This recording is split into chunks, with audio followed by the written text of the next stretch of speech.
guys, my kitchen is busy, and I bet yours is too. And I just wanted to video this quick little recipe from my mom. It's Bonnie's Pralines. If you knew my mom, it was likely that you got a little something from her for Christmas. Whether she had money or not, she always pulled together something to share with the people she loved. And this is one of those things that has just a few ingredients, but it comes out as something that's wonderfully rich and decadent and certainly excellent for gift giving. So let me show you how I put these together. Now, it's entirely possible that you have all of these things in your kitchen right now. You're just going to need some nuts. You're going to need a little bit of vanilla. I use some Karo syrup, but it's optional. You need some kind of a rich milk. It can be heavy cream, evaporated milk, or buttermilk. You need 2 cups of sugar, brown or white, some butter, depending on what kind of butter you use, a little bit of salt, and some baking soda. Now we're just going to put all the ingredients in the pan. The only thing we're not going to put in is the vanilla. We're going to save that till the very end. How simple can that be? You just dump everything in, and we're going to put that on medium-high heat. I'm going to turn this around where I have the handle I can hold on to. We're just going to break the sugars up a little bit. And I use a silicone spatula. One of the best things you can use is a wooden spoon, a rubber spatula, just something that will allow you to get down in the corners, because you are going to stir constantly on this. I've seen recipes using heavy whipping cream, which is what I'm using. My mom used buttermilk, but I didn't have any. I've also seen some delicious recipes using evaporated milk.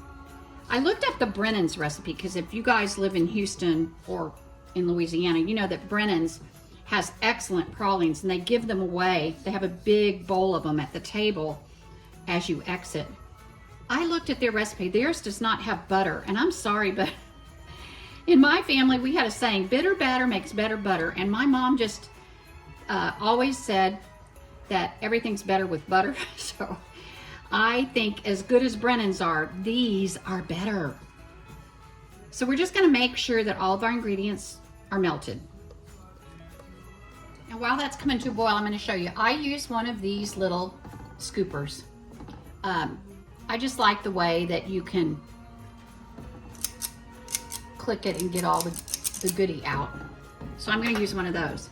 And I have prepped some Silpat on 2 cookie sheets by just rubbing a little butter on it, so it'll give a little buttery flavor to the bottom of my pralines.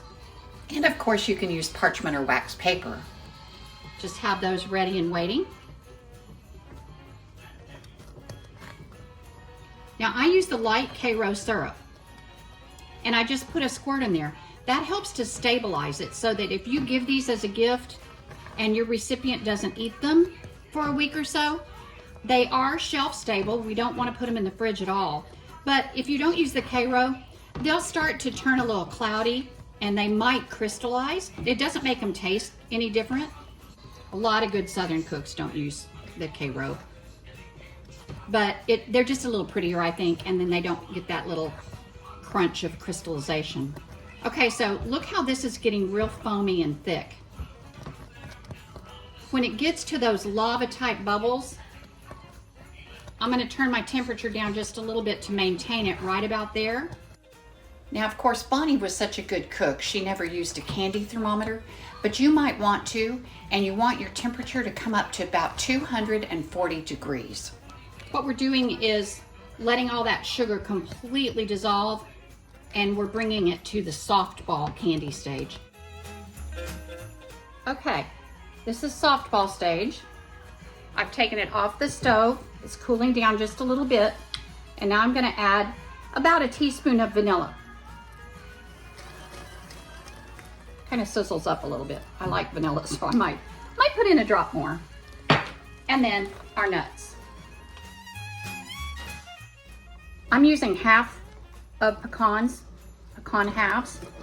And now you just want to stir this a little bit. You're going to get a little air in it. You're going to cool it down just a little bit. You're going to stir for about, I don't know, 2 minutes. You just don't want it to be too runny when you put it on your cookie sheet. It'll be more like a wafer. It'll be real thin. And I like them to have a little more substance. Okay, now when you weren't looking, I went ahead and plopped about, a good rounded tablespoon plus onto my silpat. In this little bowl is about a cup of milk chocolate chips and a half a cup of dark chocolate chips, which I melted with about a teaspoon or maybe a little bit more of vegetable shortening, like Crisco. And I am just gonna drizzle this all over the tops. Now these are real caramely tasting to begin with. So this kind of ends up being a little bit like a turtle. What do y'all think? I haven't tried this before, but I can't imagine that it would be bad. So, chocolate and caramel and pecans, oh my gosh. Okay, look how pretty these are. Here's the little pralines. Look how easy they come up off of the silpat. They're perfect. I just want to show you all these cute little bags I got. You know, you can get anything on Amazon. These are a little cellophane bag, and they have a little zip strip on the back that's self-adhesive. So it works perfectly for these little pralines. And you just stick one in, peel that off, and then fold that over and press it. And it's a little airtight package for your little treats. Isn't that cute? And so then here's my little chocolate ones. So here's what I'm gonna package things in.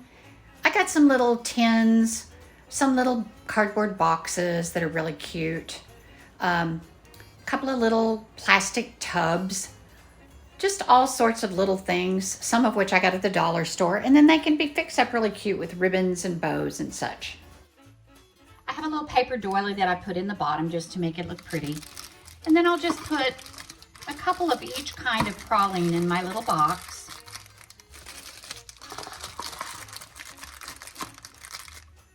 I'll just layer some in so people can have a little assortment. This box will fit 8. And then our little lid goes on. And there you go. Who wouldn't want to get something like that? Okay, look at this. Woohoo! Aren't those beautiful? I have to taste one.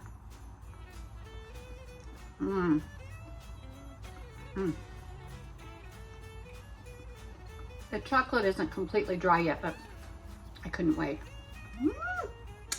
Oh, what a wonderful combo. I know Bonnie would have never done that, but the times change, right?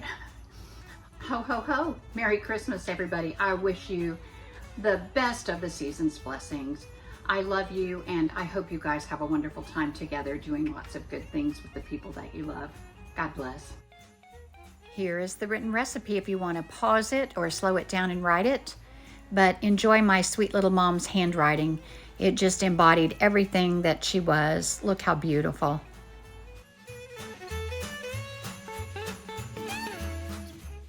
Okay, here are a couple of little notes if you decide to make these pralines. And I also don't want to forget to remind you, see the good and be the good. And by the way, joy to the world, the Lord has come.